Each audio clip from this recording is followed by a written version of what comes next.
Good evening, everybody, and thank you to everybody that has logged in to our Scars of Womanhood series, breast cancer.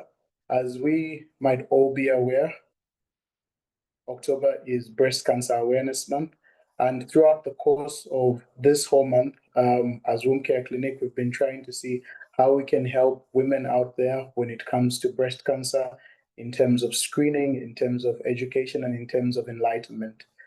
We've been fortunate and blessed enough that we've had a consultant general surgeon, a dear friend of mine, Dr. Namwaka Mukunyandela, who has been able to give us a presentation on breast cancer, and it was quite an enlightening one. I think it was very, very educative. And I did tell that, unfortunately, I don't know what happened, but our presentation did not quite record. So I can't quite see her on the call. She had logged in earlier on. Maybe let me just try and raise her. I think she'll be able to take us through a presentation on breast cancer. Unfortunately, we did get a breast cancer survivor who was going to tell her story, Miss Priska Gozwa, but looking at where she is, she's currently based on the West Bank. And if you know the terrain of Northwestern Province, it is one that is quite hectic. And in the hectic nature of it, she can't seem to find a place where she can find network in that particular area.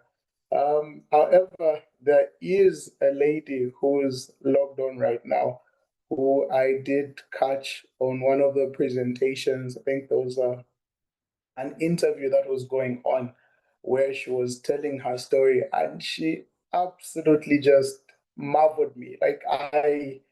It's rare when you're on Facebook and you're watching something and you just can't stop watching it. I was absolutely shocked. I was so stunned that somebody could be so courageous, so bold, so full of life to just simply tell her story. And she did not shy away from the questions that were asked. She didn't shy away. So I literally finished watching that and I went on to TikTok. And I was like, I think if you can find anyone in this world, you can find them on TikTok. So I started stalking her on TikTok. Literally, I was just like, okay, Miss Mbale Brown, where are you? I typed her name. I started going through her posts. And this was a woman who was just sharing her story with so much heart, so much pride. And I started wondering, it's like, where does someone get this life and zeal and this confidence? And that's how I went into her inbox. And I was just like, hi, my name is Dr. Msoba at Womb Care Clinic. We believe in a holistic way in which that we get to handle patient care. And this October, even as we deal with breast cancer, I would love our team, I would love the people that reach out to just hear your story. And fortunately enough, she did accept that weird post from somebody who was claiming to be a doctor. I did share a few links just to prove that, okay, I think, yeah, you're not talking to a ghost or somebody, and she accepted the message. And even as we were chatting, I did tell her today we might have a challenge with our survivor. Would you please just come and share your story with us? And she is logged in. Ms. Brown, Ms. Mbale, good evening. Please just unmute your mic, say hi to the people, and hi.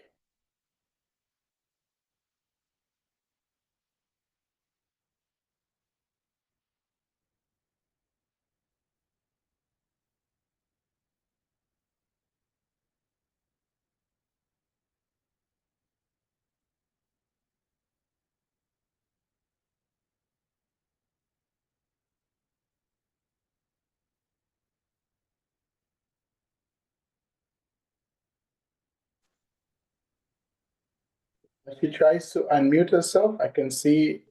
Good evening, Yeah, everyone. you're muted now. Hi, good evening, and how are you? I'm very well, thank you. How are you? I'm very, very well. I'm sure people would find it strange that this is the first time that we're actually talking, and this is the first time that I'm actually hearing your voice. Yes. No, thank you very much for logging in. I've seen Dr. Mukunyandela is on the call. I'll allow her to share her presentation.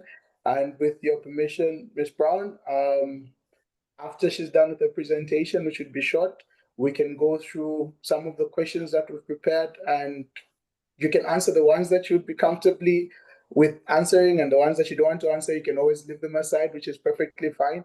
But I believe your story is a story that shapes lives. It's a story that changes lives, and as many people as possible should hear that particular story. Okay, not a problem. Thank you. All right, thank you. Let me just stop sharing on my side. Dr. Mukunyandela, are you able to share? Good evening, Dr. Msoba, and good evening to everyone. I hope that I'm audible. Yes, you Good evening. are audible.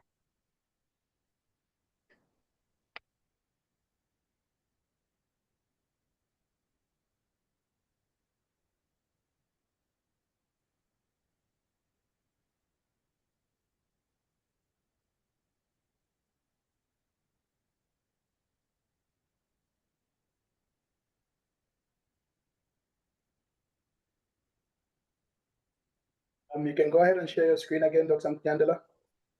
Okay, just a minute. Just get that No open.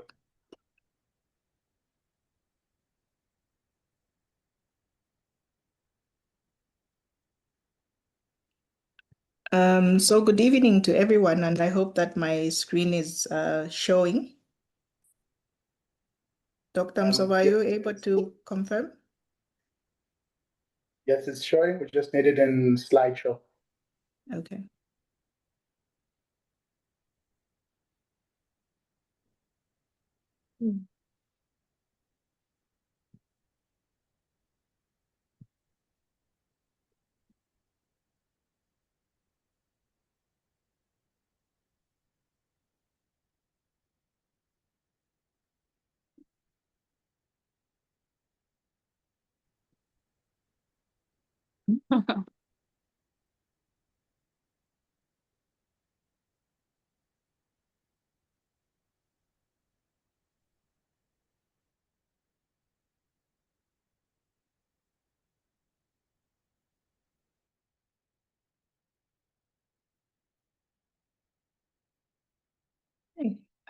So good evening to everyone, and once more, allow me to acknowledge the people who are on this webinar, our mother, Mrs. Musova, our breast cancer survivor, Ms.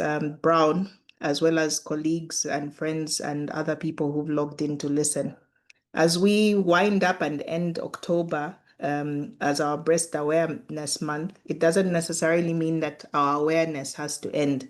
So I wish to just give a recap of our last meeting. And just to remind those, especially those who are joining in for the first time, a few pointers as to why we do it in October and what this month means to us. So every year from 1985, Breast Cancer Month has fallen in October. And this tradition started as a partnership between the American Cancer Association as well as a pharmaceutical company that was promoting the mammographs, which is a way in which we used to diagnose any breast disease. So from there, that's when people saw to say perhaps having a month whereby we have full awareness, we educate, we go out, we promote and sensitize people on breast cancer is good. And world over, October is celebrated in that way. So the pink ribbon is associated with compassion, hope, and feminism. So it's used because of that purpose and was first introduced in 1991 by a lady called Susan Komen. It's seen as a powerful tool that raises awareness and encourages early screening, raises funds for research as well as support. For this year, 2025, our theme in breast cancer is Every story is unique. Every journey matters, and it emphasizes a personal and diverse experience of those affected by breast cancer. It not only doesn't provide a service for us here, but world over. So my belief is that we really have to come together, encourage our survivors. We have Miss Brown, we have Miss Priska Goswa, and everyone else who's really going through this disease to stay strong. Other related themes that we've seen include my why. This asks people to share their personal motivations. And another theme is also celebrate her strengths. This focuses on resilience. So at the end of the day, all these themes promote compassion, equitable access to care, and a deeper understanding of the disease beyond just statistics. In Zambia, breast cancer is the second most common cancer after cervical cancer, and about 20 cases go on to die, meaning that we have a very high mortality rate. So I just wanted to give a brief explanation of what the breast is. This is a modified sweat gland, which is located in the anterior aspect of the chest wall. And our use in humans as well as other mammals is that it's a lactation gland, meaning that it's what provides breast milk for infants as well as growing children. So this is where the disease comes. As you can see on your left side, one lady is just touching it in her pink breast, celebrating our breast awareness. And on the other slide, it's now showing you a little bit of the anatomy of the detail. You can see that there's a skin, there's a fat, as well as also the lobules, the blood supply, and the underlying muscle. It just shows you to say that from each and every part of the breast, a cancer or a tumor can arise. So we ask to say, because we hear it so often, what is cancer? What does it mean? So breast cancer is a malignant tumor which begins in the cells of the breast. And as you could see, that slide was just showing us the types of tissue that we have in the breast. So the cells of the body continuously grow at a steady pace, which is normal. However, when these cells divide more rapidly, they form lumps called tumors. And these are the ones that we're worried about. So what are some of the symptoms that we tend to see? And how do they occur? In some cases, we might see a change in the size of the breast or shape, inverted nipple or nipple discharge, redness or swelling of the breast, dimpling.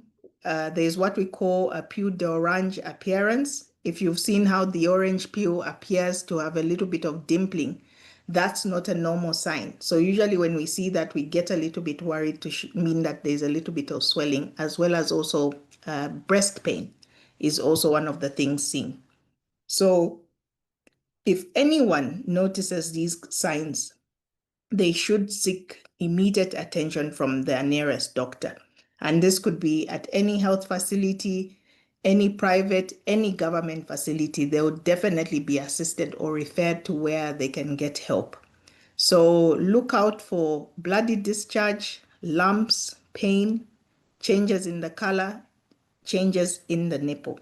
So remember that our nipple should be sticking out. It should be able to get to be erect. When it starts to go inside, becoming inverted, that's also a dangerous sign that we need to look out for. So what predisposes us to breast cancer? How does it come about? How come some people have it? How come others don't? So there are what we call controllable and uncontrollable risk factors. So controllable is something that is within our reach, something that we can change our behavior, which can help to avert the chances of developing cancer. Uncontrollable, on the other hand, is out of our power. It happens whether we take precaution in what we do. So a risk factor is simply a thing or an element that increases a person's chance of developing disease. And some of the risk factors that we have include a person's age, genetic factors, diet, and these are some of the things that play roles in developing breast cancer. So this slide talks about our risk factors. What is uncontrollable? Of course, our gender. The incidence is higher in females than it is in males. However, it doesn't mean men cannot have breast cancer. We've had a number of clients who are men who've had very aggressive forms of breast cancer. Age, above 40, the risk of someone developing breast cancer is higher. It's beyond our control. We cannot stop the aging process. Genetic factors. In some cases, that's why we tend to ask if there's a relative who has breast cancer, a mother, an aunt, or anything.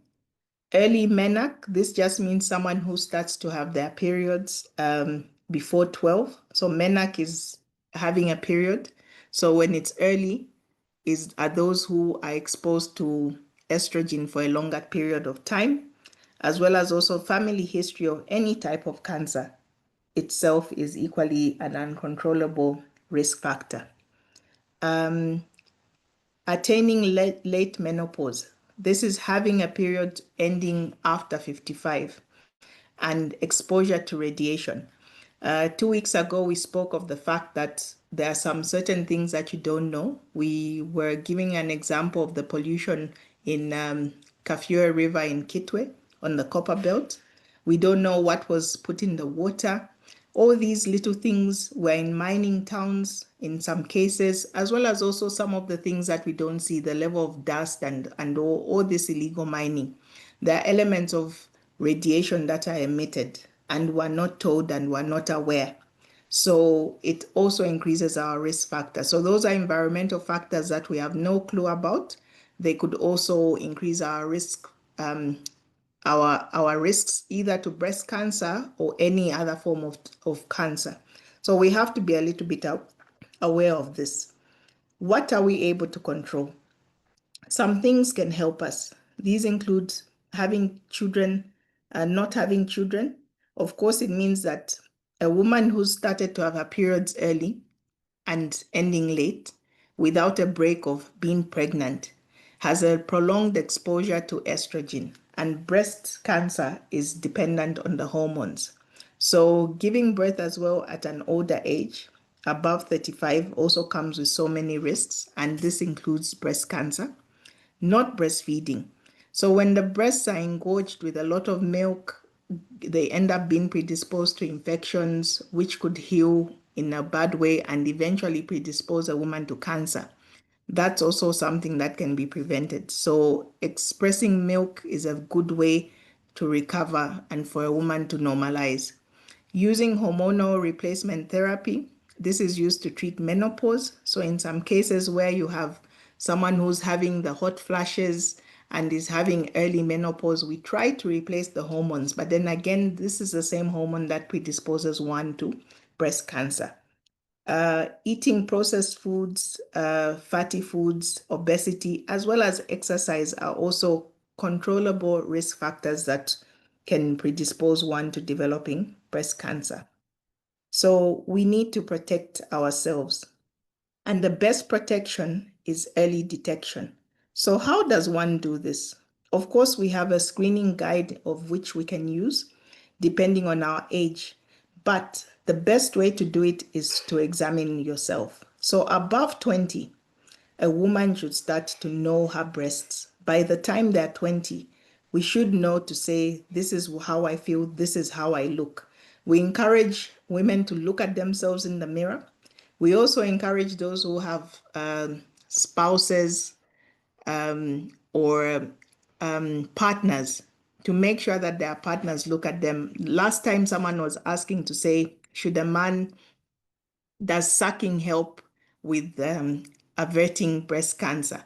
Of course, we want the man to look at your breasts to feel them. Sometimes, in most cases, these lumps that start are not really noticed by the patient themselves, but by someone else who touch them and say, it feels like I can feel something here. So what could it be? So we need to make sure that we know our breasts by the time we're above 20. So from 20, we encourage a woman to examine and do what we call self-breast examination. And thereafter, between 40 and 45, there's an option offered in developed countries of a woman starting to screen with a mammography every year. So the mammography helps us to see the density of the breast, appreciate it, and this is now, if you need to have anything else, from there, it can even be increased.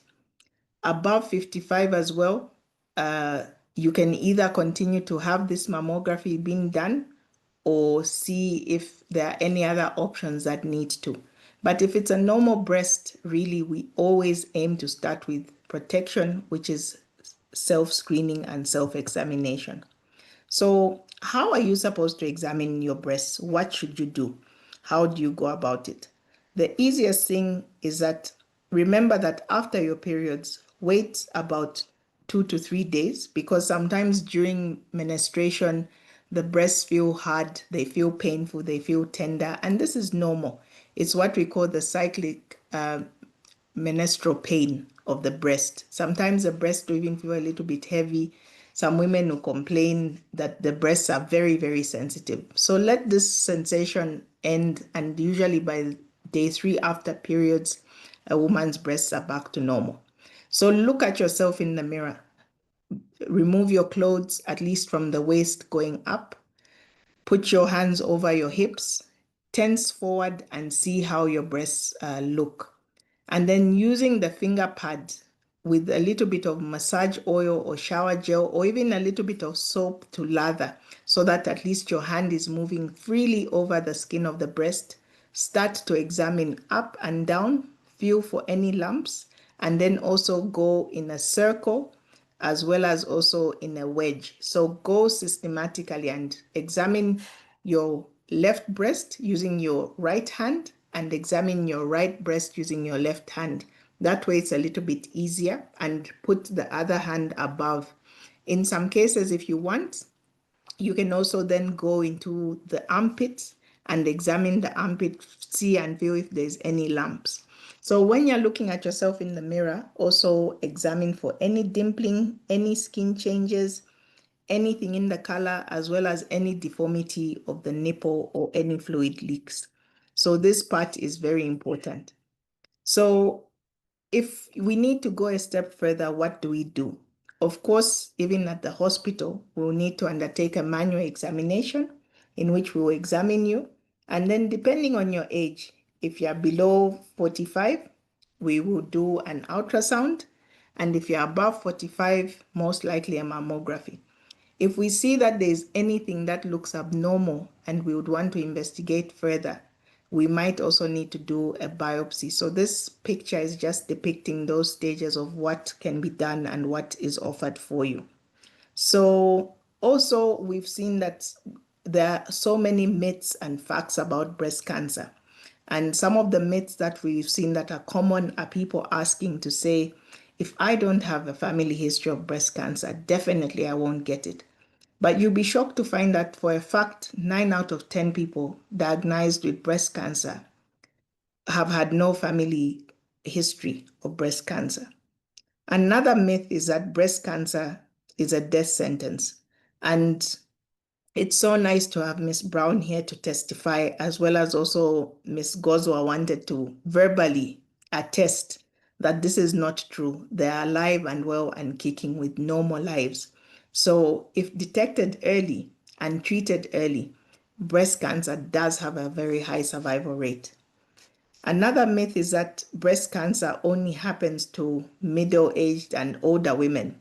And of course, most of these people are very young. You can see from Miss Brown, I hope she'll tell us her age. I hope Paul is going to ask that question, but she looks very young from the screen. So even young women can get breast cancer too.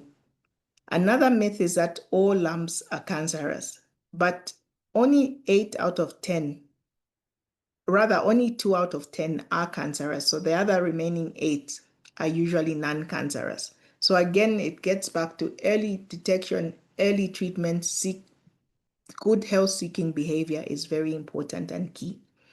Another myth that we spoke about is that only women get breast cancer. This is not true, as we've seen men having breast cancer as well. Some other myths include the fact that people say wearing a bra using deodorant, putting keys in the bra or a phone in the bra can predispose one to breast cancer. All these are myths and they're not true. Also remember that even once a mastectomy, which is cutting the breast off, is done, people say that it eliminates all risks of breast cancer. After mastectomy, we still need to follow up, and still the other remaining breasts can still get breast cancer. So it's a continuous process. The fight doesn't end, but together a big difference is made. So what are the barriers? What makes it hard for people to seek help early? And of course, there are so many reasons, but some of the things are that it's a taboo. But remember that no barrier is worth human life. So as people who are logged on, we now have the call to action. It's our voice to make sure that we tell another person. And I think we challenged some people to say, who can you tell? Who else can you inform? The louder the voice, the better it's heard. So limited knowledge is one of the things that makes people unaware. By the time they're coming to seek help, it's already too late. The disease has spread into other parts of the body. We need to eliminate and spread the knowledge. There is also low participation in breast screening programs as well as practice. So that's something that we need to continue to build and continue. The services, of course, and facilities have also been limited, but now I think there's a big breakthrough and so many people are talking about it. Health Promotions is really working actively to promote better health practices. As people also, we do have a tendency to have poor health-seeking behaviors. We wait until the last minute. There are some people, especially with this hot weather, they've been having a severe headache. Every day they're complaining about it. 2 days later, you hear that this person had a stroke, massive stroke. And so we need to break away those poor health-seeking behaviors. Let's make sure that if we see something is wrong, we feel something is wrong, we should quickly go and get attention. Yes, you might wait a little bit longer in the queue, but I think it's worth it. And it's better to have a life than no life at all. So we really need to change that. On a personal level as well, in some cases, we do not self-examine. We're too busy. We're in a rush dressing up, in a rush dressing down. But if we could use our phones to save a date, make a date every month to examine ourselves, it can make a difference. Let's start to do it today. Of course, in some cases, there are financial constraints. It's very difficult for someone to come from a far out of reach place to get to a bigger place where they have everything and undertake these examinations. Hopefully, this is something whereby even at Cancer Diseases Hospital, they do have a breast cancer group that tries to support women and men who are in this predicament. And of course, there's also a belief in alternative treatment. We should always learn to ask from the medical field if this treatment can help us and what else we can do. And of course, sometimes there's that fear of having cancer as well as death. It really stops us because we know something is wrong, but we're too scared to face the problem head on. So these are some of the things that we need to break down in order for us to be able to seek service better. So remember that a healthy lifestyle is a weapon against breast cancer. What can we do to prolong our lives? And not only breast cancer, but so many other forms of cancer. Eating healthy, avoiding to smoke, limiting the amount of alcohol, regular exercise, limiting hormonal therapy, weight control, watching our breasts, and breastfeeding are some of the methods that we could use to change our direction and chance of developing breast cancer. So this is very important for us to do. So we've said that breast cancer is not a death sentence, and there are so many treatment options available. Of course, in some cases, we surgically remove the breast. We might remove a small piece. We might remove the entire breast as well. Following that, we also give options before or after of radiotherapy, chemotherapy, hormonal therapy, as well as targeted therapy to reduce the breast cancer. So we need to make sure that we seek treatment early.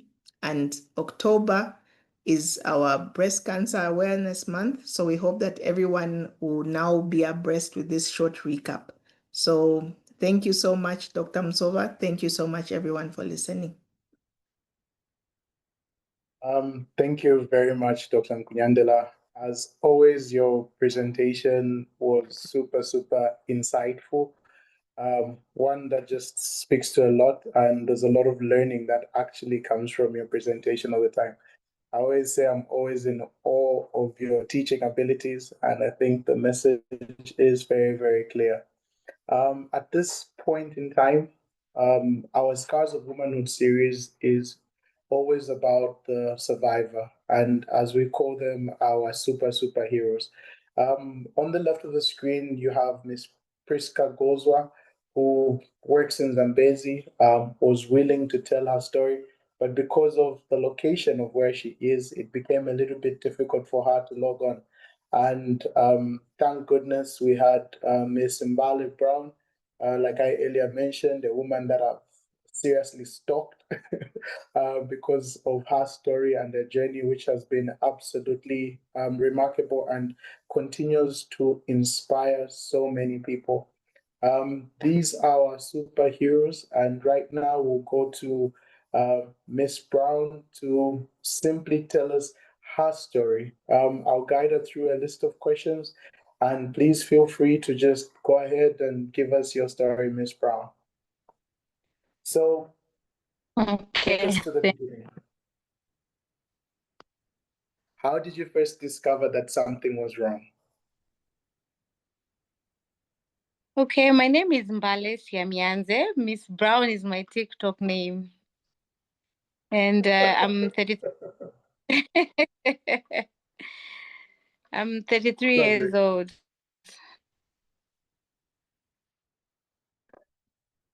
I first discovered that I had a small lump in my breast.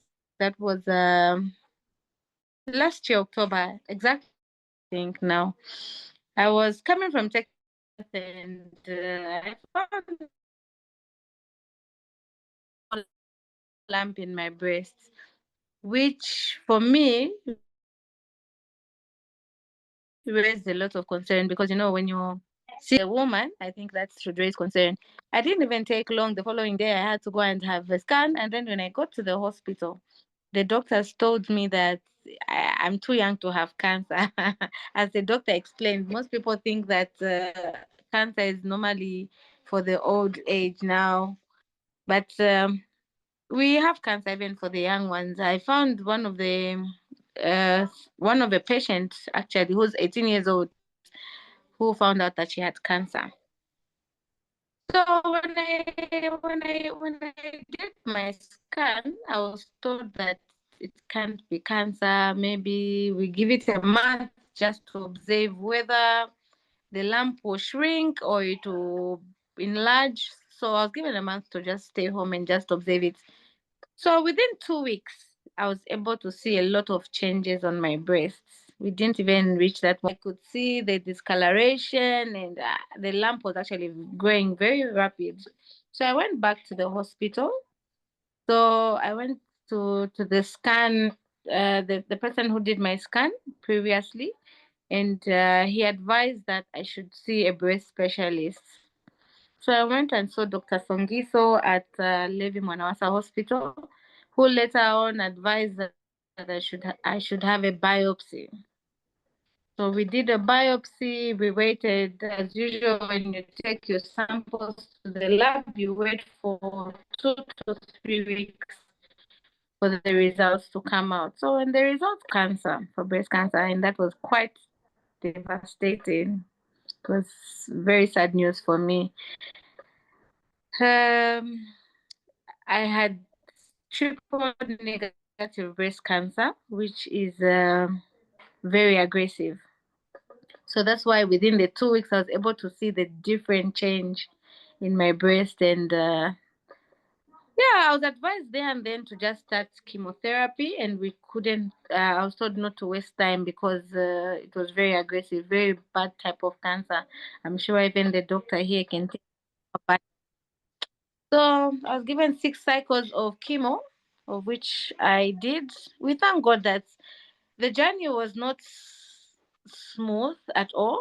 It was very harsh experience to go through, but I managed to go through it from 1 to the 6th, my last chemo, without any troubles. All my bloods were always on point.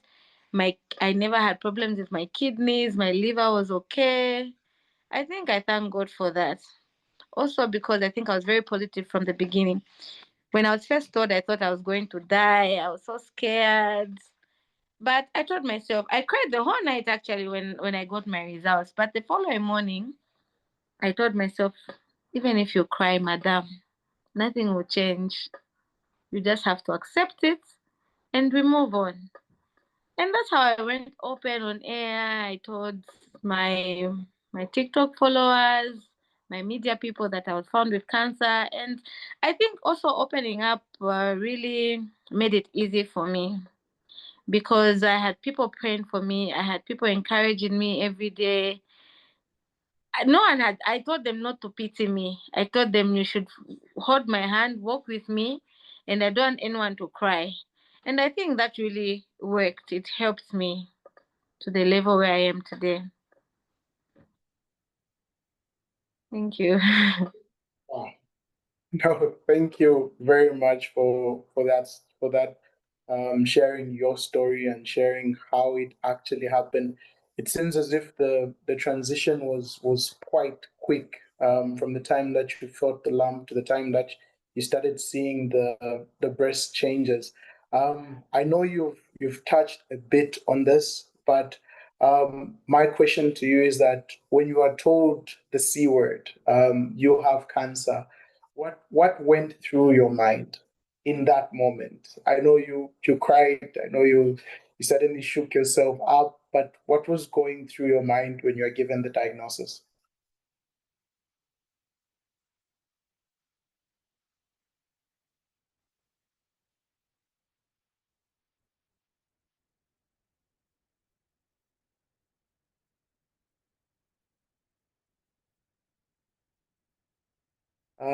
It appears Miss Brown's network has dropped off, and we've lost her on the call. However, I think she has explained quite a lot on how her journey actually went, and she has explained as well just how vigorous the cancer was, the one that she underwent. I don't know that Dr. Mukunyandela has got a few words to say on that particular type of cancer and why it was so aggressive. Are there sort of any genetic predispositions that put people at risk for that particular type of cancer? So thank you so much, Dr. Msova. So yes, as we had previously said, to say, of course, for age, it doesn't really matter. And Miss Brown is one of those people who was diagnosed with cancer very young. So in most cases, the predisposition is that it's also the type of receptor that is on the cancer which is found. And we've seen that for most, it's not that it's the estrogen that's there, but they're estrogen negative, which is what she had. And the form of that is extremely aggressive. So like I had said previously, to say that the option of surgery is given when it can be given. But if it's too late, like in her case where it was very aggressive, we move on to chemotherapy as well as radiotherapy.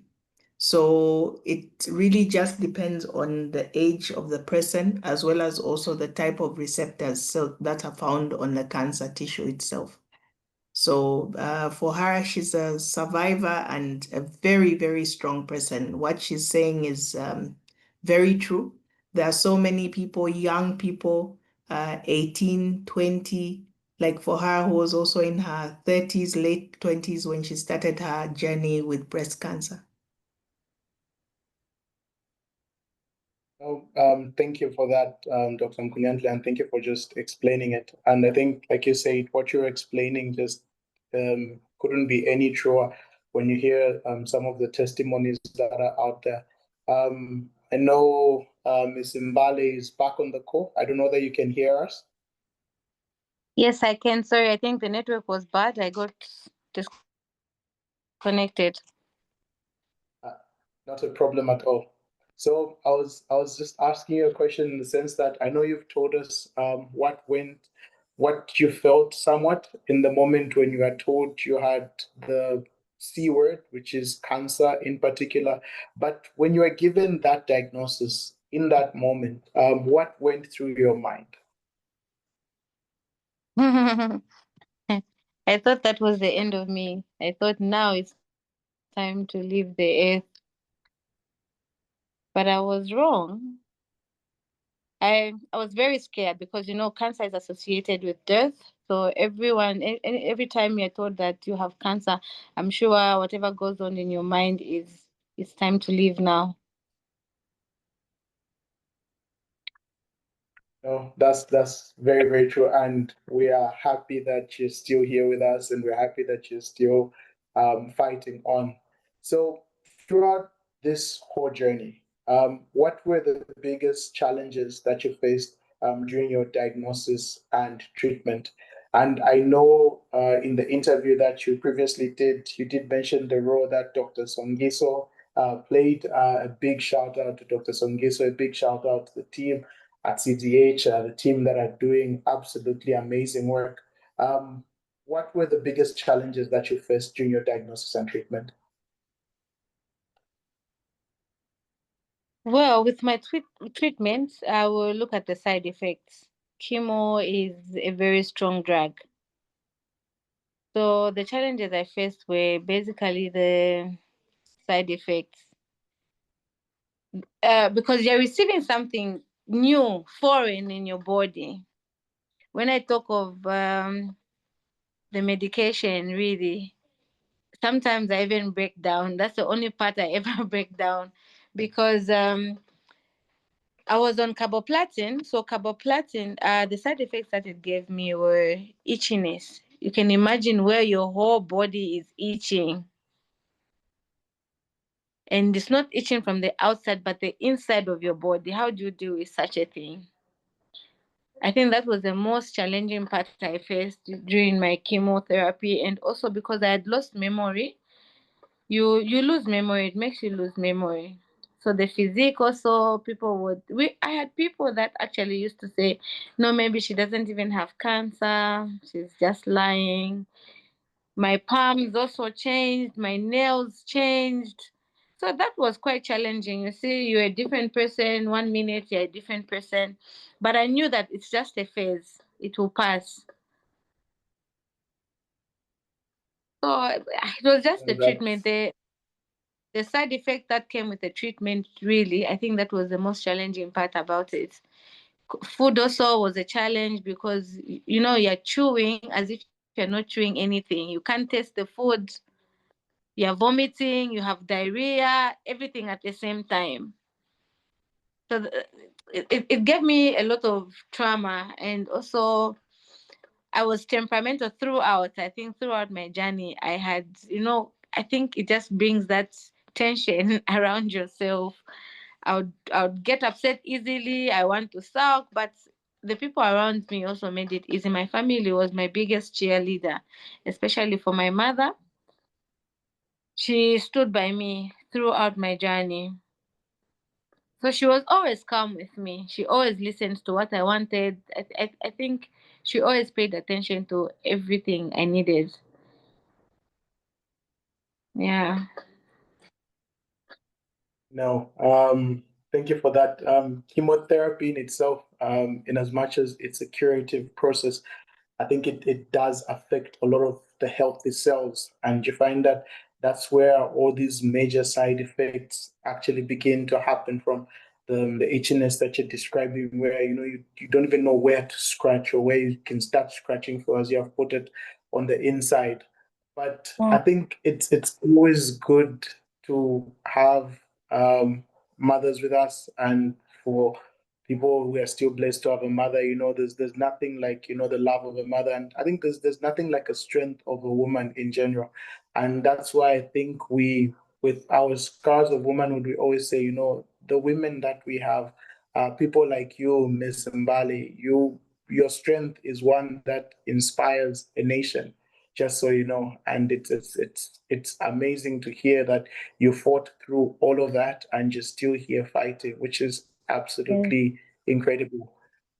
When you talk about the emotions, and you did talk about the spirituality side of things, so but how did having to go through that treatment affect your spiritual life? In the beginning, I felt like God was being unfair on my life. I said, why of all people, I should be one of the chosen one to fight this battle? But as time went by, I believed that God chose me for a purpose.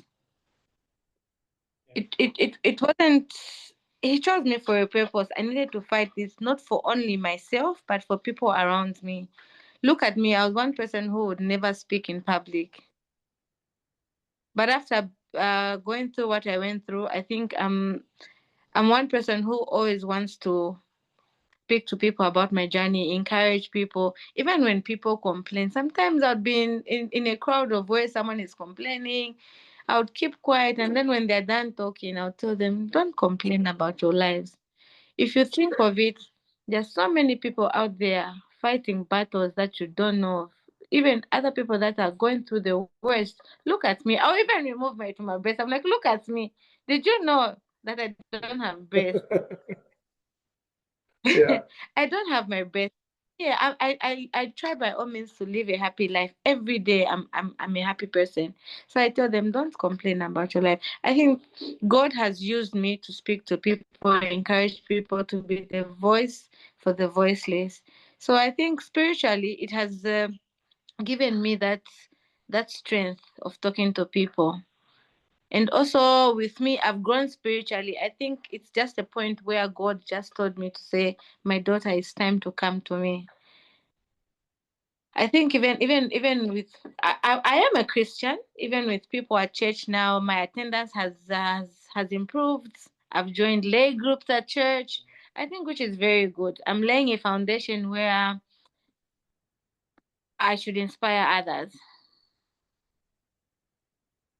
No, that's amazing. I remember when I sent you a message over the weekend, you're like, okay, let me leave my Chitente first of all.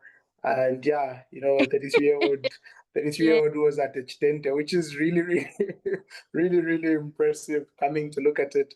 And I think the way that you're describing it almost feels a bit biblical, when I think it was in the Bible, God was just there, Satan came through, and then they're having a discussion, and then he was like, have you seen my son Job? And people always Mhm. say Job was just relaxing, enjoying life, being a good Christian. But yet God knew that, the testimony that Job was going to give is one that is going to be etched in eternity. And people are always going to look at that moment, sometimes with disbelief, to say, why should this happen? But you find that um, God knew the faith would not be shaken, and I think Yes, he yes. knew your faith wouldn't be shaken. And just speaking to us right now, which is absolutely encouraging. And just like I tell you, I'll keep on mentioning this, I think, for the rest of my life. When I saw you tell your story, I knew this is a woman who has found something that I think most of us go our whole lives looking for and trying to figure out. So it's very encouraging. Um, you went through so many changes, and you've mentioned some of those changes. How did this affect your self-image? How did you get to look at life after your treatment in terms of the changes that you went through, physically, the changes that you went through, emotionally, spiritually? How did this affect you and your self-image? Well, when we talk of being affected, really, I think I prepared myself adequately from the beginning. As the doctor mentioned in the beginning, the type of breast cancer I have was because I had a very big lump in my breast. So what we needed to do first was to kill the cancer cells. So we didn't start with surgery. We started with chemotherapy. So I think that whole process of me receiving my chemo, I was preparing myself each day that came to say, you are going to cut your breast. The moment they told me you're cutting your breast, I was so sad about it. I said, at my young age, I still need my breast. And I told Dr. Songi, so why am I cutting my breast? Can't we just try to save it somewhere, somehow? He says, no, it will give you a lot of complications. And I think at that very moment, I told myself, instead of cutting one breast, I will cut both of them. And he told me, why are you cutting both your breasts? You're still young. I said, no, why would I remain with one breast? And then we continued with our chemo. And every day I was telling myself, looking at myself in the mirror, talking to myself and saying, you're going to be a different person now. And when the time of my surgery came, I was so ready for it. But the day I was entering theater, I remember that morning my sister escorted me to theater, and I told her when I come out I'll cry because I'll look at myself without my breast. I'll be very emotional. But it was a different story. When I came out of the surgery, I was the most happiest person because I came out alive from that surgery room. And I think Yeah. I prepared myself very well. And the first few days, I couldn't look at myself in the mirror. I was so scared, I was emotional. But afterwards, I said, I'm not going to run away from this. And I embrace it. I walk around the house without my t shirt on. My kids also know that I don't have breasts. Come, my kids. They know that I don't have breasts, and I walk around my home without them, and they're okay with it. Are you able to see my kids? No, your video is off because I think it was causing your network to be a bit poor. But I think at the end of it all, would love to see your kids. Okay. Okay, you can go and see it. I didn't realize my video is off. Okay, yes. So I'm okay, really. I'm fine. I think I'm better. Breathless, but not breathless. So really, it hasn't That's really, a very good one. yeah, it hasn't really affected me much. But to anyone who feels affected by uh, losing hope, cutting their breast, I think they should feel encouraged when they look at my story.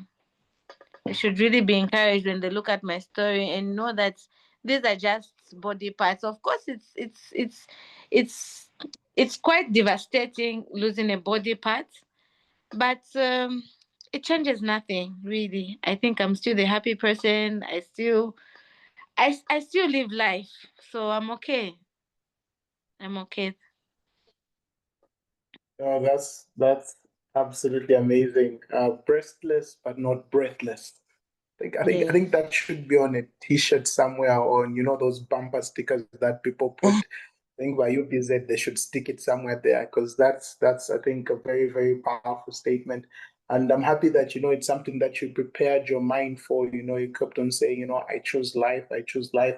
And I feel like at the end of the day, it's like you chose life, which is quite amazing. I know you've spoken about family, you've spoken about your mom, who seems to be your biggest cheerleader in all of this. You've spoken about your kids, I'm sure.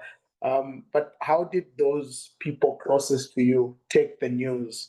I know how you took the news. You thought it was the end, then you got to cope with it. But how did they take the news when they knew what was going on with you? Well, my extended families were sad about the news. My friends were sad about the news, but in the process, um, with cancer, most people we get we get stigmatized. Yeah. Uh, So in the process, I lost friends, I gained friends. But the friends that were very close to me, yes, some walked with me too. Maybe my third chemo, and they gave up. Maybe they were tired of escorting me to the hospital, tired of taking care of me. I had other friends that would come and sleep here. They would spend some time with me after receiving my chemo, 2, 3 days. They go back, but eventually they all disappeared. But my main focus was on me healing. I really didn't want to pay much attention to who left and who's not there. My healing process was more important than friendship. So I'll be very honest. Like most of my friends are not here with me anymore. Some started coming back after noticing that I have healed and listening to my story. But for me, I feel like those people that were there with me during my struggle are the people I'm supposed to hold down. And that's my family. I've had friends that maybe I was with in primary school, in secondary school. They've come around. We speak now every day. I had not spoken to them in a long time, but through my journey, they felt like they needed to be close to me just to comfort me through the journey. And I'm still in contact with them. So I gained friends, I lost friends, and I brought back my old friends. But it's okay. I'm okay. God revealed Yeah, who my true people that's were. very, very true. And yeah, we gained friends, we lost friends. People were there for you in your journey, which is amazing. And I think at least I'm happy to hear you had people that walked through your journey with you. In terms of your recovery and transformation, I know you've talked about sort of some of the scars that remain. So, what would you say are some of the scars that have remained from your treatment, physical or emotional, that you still have to bear with even as you go through the transformation? Well, physical, I'll just speak of my surgery, my breast, having lost my breast. And the trauma is still there because chemo is harsh. The trauma is still there. Here and there, I've got a book where I write my journey, like my everyday life. So sometimes I go back and just read what I went through, and it traumatizes me. Like sometimes I'd cry and just feel, oh, this impact has really damaged me. But all in all, God still remains God. I'm very grateful. I'm very grateful. Like No, I'm that's okay. I'm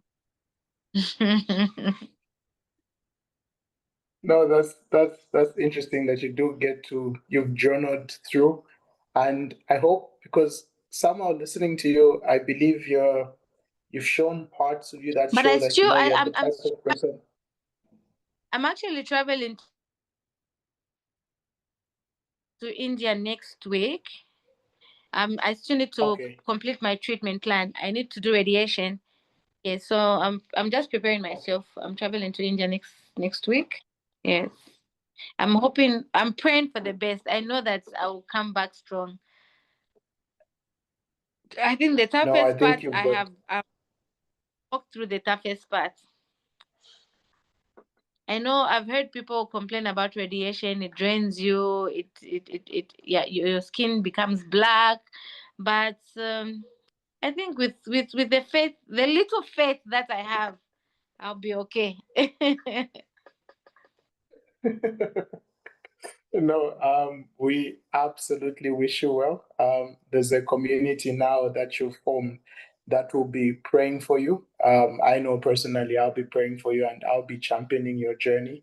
And I was saying, the fact that you've been journaling through everything that you've been going through, I hope you look at it from the other side to say, you survived whatever you were feeling then and you're still here. So meaning whatever it is that is ahead for you is still something that you're going to survive because everything that you've been going through, you're being forged in the fire and you definitely rise like a falcon, which is absolutely amazing.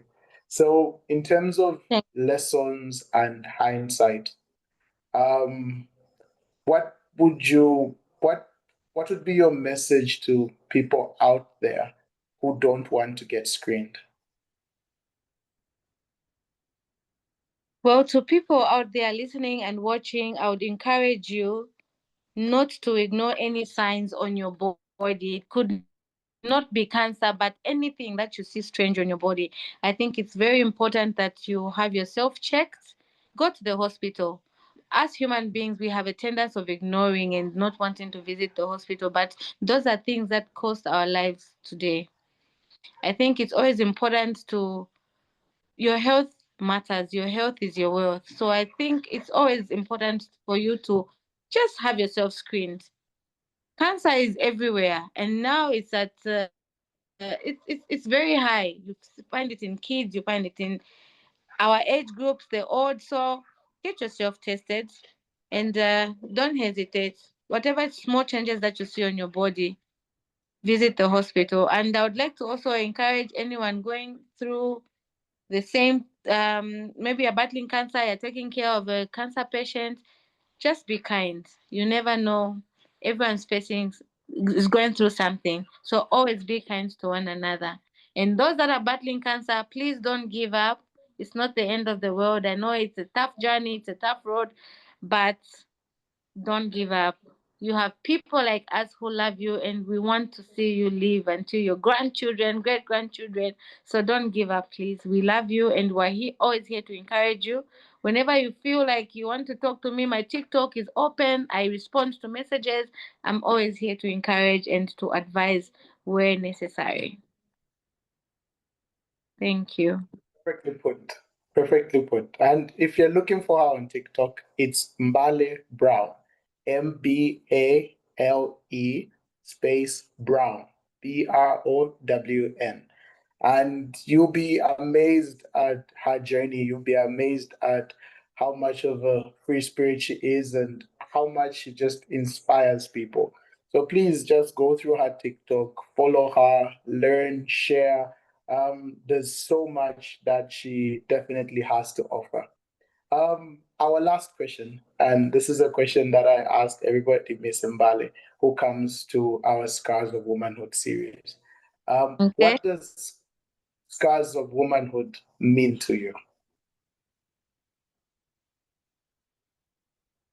Scars of womanhood means strength, faith.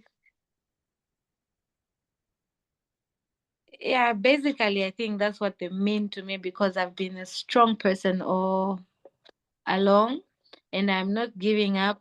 Whether breastless or not breastless, I'm not giving up. I'm still going to live a normal life like any other person. Hope, I have hope for tomorrow. I am living my life.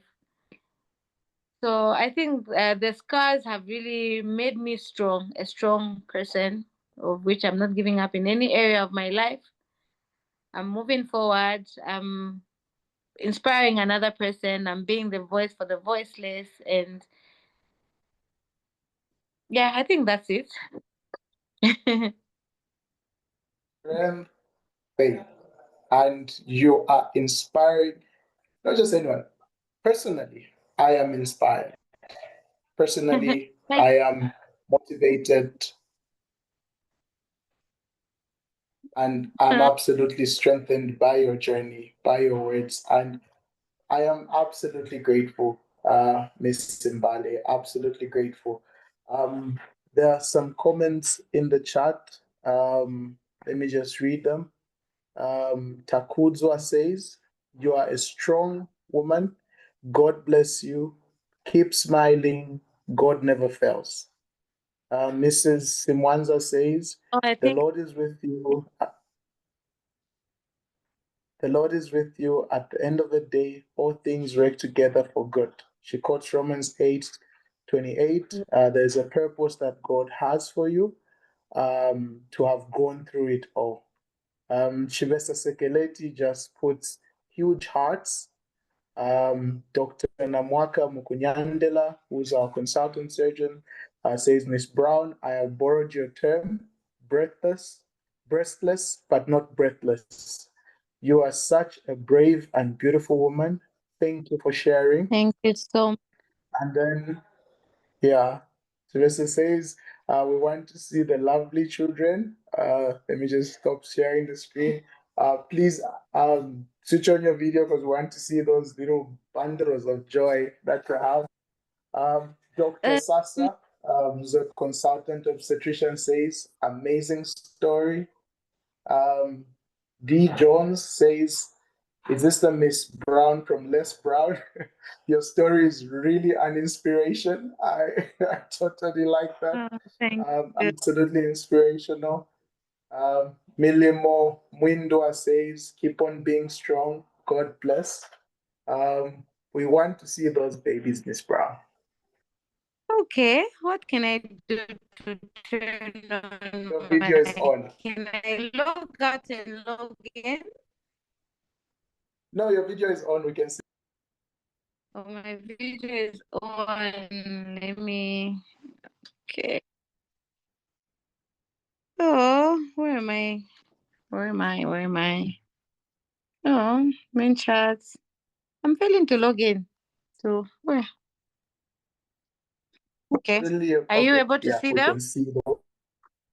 So this is Jemima. Just move a bit, Chisanga. So this is Jemima. This is my one and only daughter.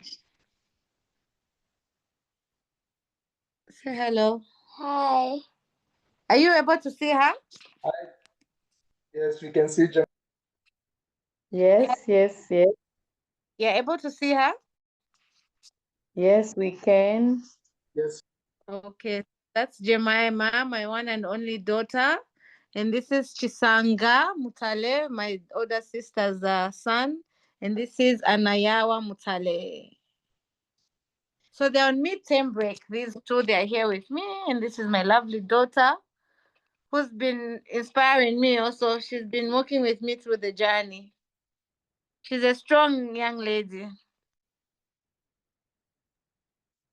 She's got a superhero of a mother. How do you say? Thank you. Okay, you can go and sleep now. Bye. Hi. Miss Brown, you are an inspiration, an absolute inspiration. We've come to the end of our Scars of Womanhood webinar. For all of our Scars of Womanhood, we allow our superheroes to just give their closing remarks, and then after that, we just close it off. So over to you, Miss Brown. We are praying for you. We are fully behind you. You've got a community that is constantly going to be there to support you. Thank you so much. Thank you so much for having me on this program. And I'm glad that I've inspired so many people. And I'm yet to always inspire you. Thank you so much. Thank you, and have a very lovely evening to our superhero, Miss Brown, our presenter, Dr. Mukunyandela, Miss Gozwa, who couldn't log in but has shared her story.